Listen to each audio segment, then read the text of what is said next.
మా మమ్మీ చేసే బెస్ట్ కొబ్బరి పొడి రెసిపీ మీకు చెప్పేసేయాల గైస్. మస్తుంటది గైస్.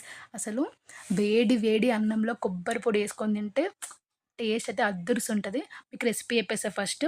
ఫస్ట్ పచ్చి కొబ్బరిని ఇట్లా మంచిగా కట్ చేసుకోండి. కట్ చేసుకున్న తర్వాత మంచిగా వాష్ చేసుకొని మిక్సీ పట్టండి. ఇట్లా మెత్తగా మిక్సీ కావాలి. మిక్సీ పట్టుకొని పక్కకు పెట్టుకోండి. ఇప్పుడు ప్యాన్‌లో ఆయిల్ యేసుకోండి. దాంట్లో కొంచెం జీలకర్ర, కొన్ని వెల్లుల్లి, కొన్ని పచ్చిమిర్చి యేసుకోండి. అదే కొంచెం సాల్ట్ యేసి కొంచెం మంచిగా వేగిన తర్వాత మిక్సీ పట్టుకోండి. మిక్సీ మెత్తగా గాకుండా కొంచెం బరకగా మిక్సీ పట్టుకొని పక్కకు పెట్టుకోండి గైస్ దాన్ని.